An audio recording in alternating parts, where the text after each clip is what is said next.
we are on the road into the most visited national park in the United States, the Great Smoky Mountains National Park.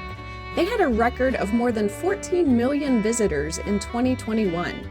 The second most visited national park that year only had 5 million visitors. This video was filmed in early December 2022. We have made a decision to not monetize this video. So if you see any commercials in this video, they were put there by YouTube and we are not generating any revenue from this video. We'll talk about why a bit later.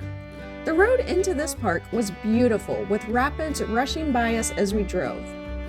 We planned a couple days in this park as it is huge. It spans more than 522,000 acres across eastern Tennessee and western North Carolina. But with so much rain hindering our plans on this trip, we were only in the park for about 3 hours one afternoon when the forecast suggested that there might be a break in the rain. So we prioritized seeing Cades Cove, an 11-mile road that loops past scenic views, historic buildings, and some of the areas where animals are most active in the park. Along the way, there are numerous pullouts and parking spaces where you can get out of your car to get a better view. The first historic building you come to is the John Oliver Place. John and Lucretia Oliver were the first settlers of European descent to arrive in Cades Cove. This home was believed to be built in the 1820s. Prior to that, this land was a hunting ground for Cherokee Indians, though archaeologists have found no evidence of the area ever being a major Native American settlement. The home the Olivers built is a 1.5-story log cabin that is held together by gravity and notched corners. There were no nails used.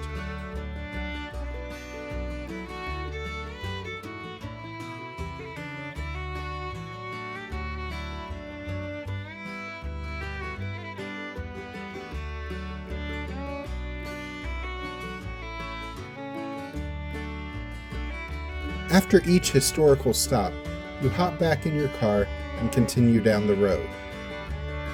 Next, we visited the first of 3 historical churches in the cove.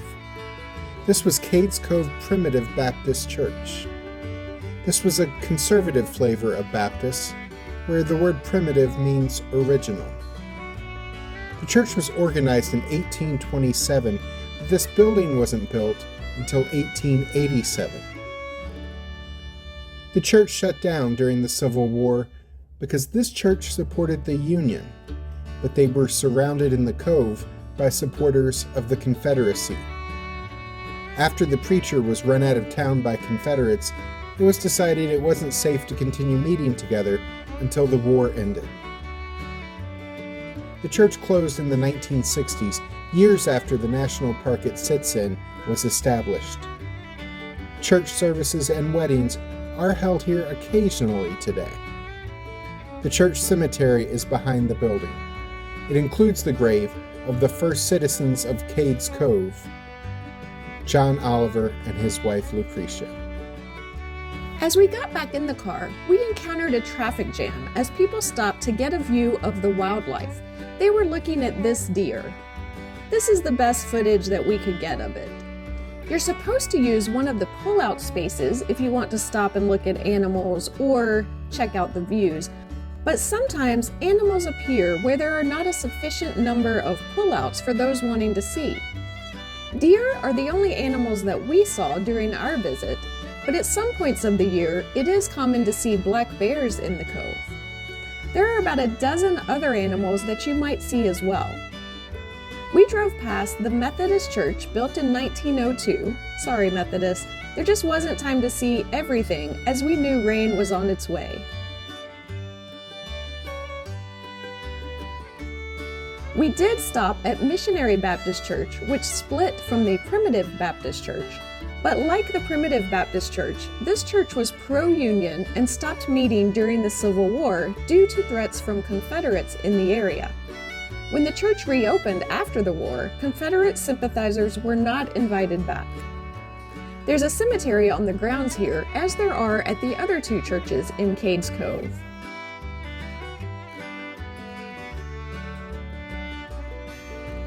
The Great Smoky Mountains are considered a temperate rainforest. The Cherokees called these mountains the place of blue smoke. They get their name because the range's abundant moisture results in mists or fog, or on rainy days, clouds that give off the appearance of smoke that often obscures the mountaintops.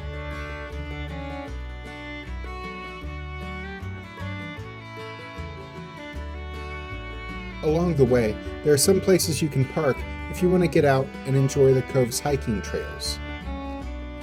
The Great Smoky Mountain National Park has over 800 miles of hiking trails, so pace yourself.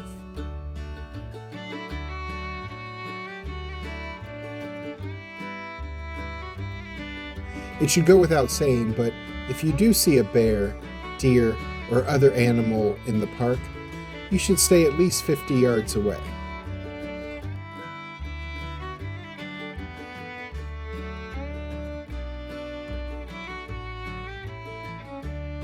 Next, we pulled over at the Cable Mill Historic Area, which is about the halfway point on the 11-mile loop through Cades Cove.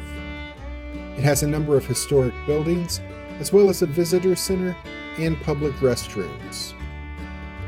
Most of these historic buildings were not originally built here. They were moved to this area from their original locations. This building is the corn crib, where corn was stored to feed both people and animals. There's an old busted-up wagon next to the corn crib.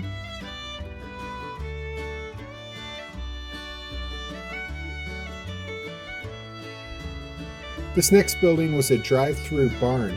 Animals would be kept in stalls on either side, and wagons could pull in through the middle to deliver hay or other supplies to the loft above.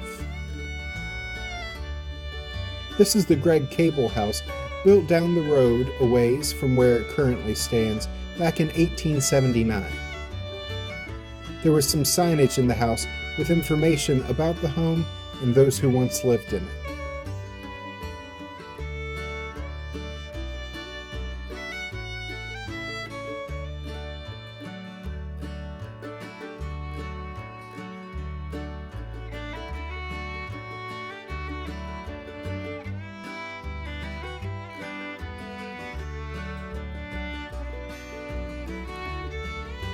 This house was originally a one-story building used as a store.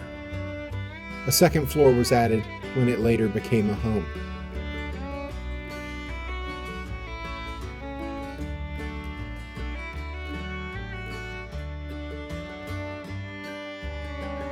This is the Cable Grist Mill, built by John Cable in about 1870. It's the only building in this Cable Mill historic area that still sits in the place it was originally built. The mill has been restored and still operates today from April through October. During that time of year, a volunteer is often present to demonstrate how the mill works. You can buy cornmeal that was ground in this mill at the Visitor Center. Here's the mill flume bringing water from a nearby water source.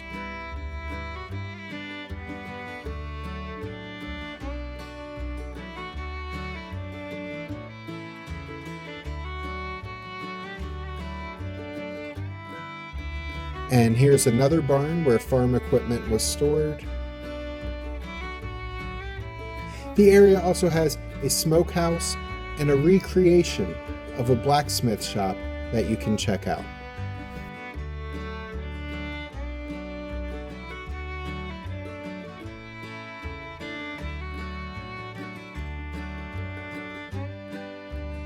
There is still a bit more to see along the loop, but first, this building at the Cable Mill Historic Area is the Visitor Center. The public restroom facilities are behind this building.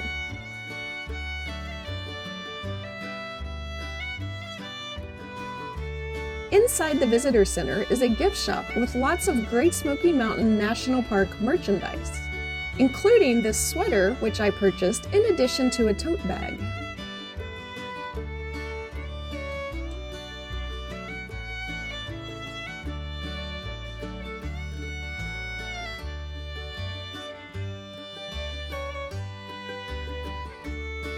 So the rain started as we left the visitor center, so we took in the rest of the drive around the loop from the car, but we still got some good footage. While we watched that, it is time for something completely different. The reason we turned ads off in this video is because in the last few weeks, we have seen several online videos and articles about the rules related to filming in national parks. Here's a little bit of history. It has long been the case that filming for commercial purposes in national parks required paying a fee to get a permit, but that policy wasn't enforced against YouTubers until a couple years ago when a couple YouTubers were fined. One YouTube channel was fined $1,000. The case was dropped against the other YouTuber, but he countersued and won with a judge ruling that these were public lands and filming that didn't negatively impact guest experience or park property should be allowed. So the policy then became a small crew of just a person or two filming with camera equipment that could fit in a backpack would be allowed without a permit, even if it was going to be posted to YouTube where someone could theoretically make a profit from the video. But even as the policy changed, the National Park Service appealed the court ruling and won the appeal, with the court ruling that filming was not an exercise of free speech, so the National Park Service can charge people for the privilege of filming for commercial purposes. However, all of the articles reread in late fall as we were preparing to visit Great Smoky Mountains National Park were still saying that the interim policy of allowing filming as long as your equipment could fit in a backpack was still in place.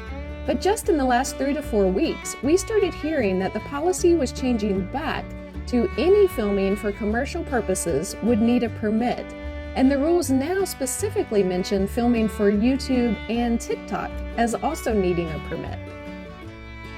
Though they do kind of introduce confusion by saying in the very next sentence that the primary focus of the National Park Service is on commercial filming that has the potential to impact park resources and visitors beyond what occurs from normal visitor use of the park areas. Most YouTube channels are not monetized, so they're not making money off their videos. But some lawyers have suggested that even if the video is not monetized, it could still violate the policy because YouTube can still place ads in the video on their own, and thus YouTube would be making a commercial profit even if the channel doesn't. We are blessed to have grown enough that our channel is monetized, but we're not over here getting rich. The money we bring in from this channel offsets some of the cost of our travels. We see this as a net positive because we would want to do the travel anyway, even without a YouTube channel.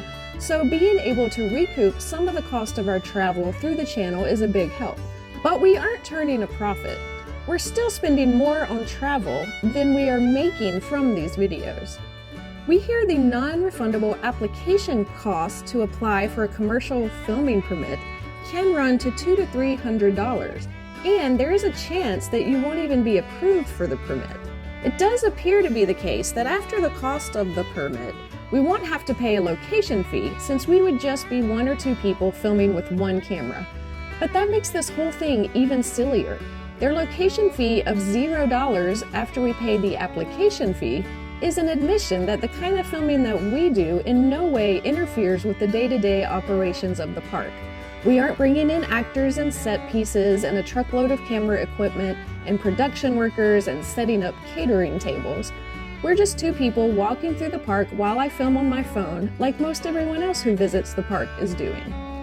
There is some question about whether we could just take pictures and make a slideshow to upload to YouTube. We've had to do this before at museums that wouldn't let us film video, but they did allow photos.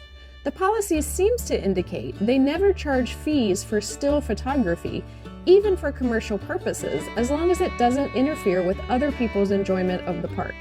So does that mean I can take photos and edit them into a slideshow and post it to YouTube and then monetize it? If the answer is yes, as seems to be the case, why is this any better than filming a video using the same camera and monetizing it as a YouTube video? This policy is especially short-sighted because the only reason we know about Cades Cove is because we watched a YouTube video about it. We said, wow, that looks awesome, let's go see it in person. And that is what other people will do too. Other places are embracing content creators and encouraging them to do videos because it's free advertising.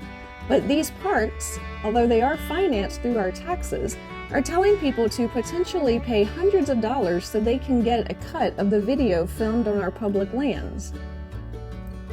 There are other national parks that we planned to do videos of this year.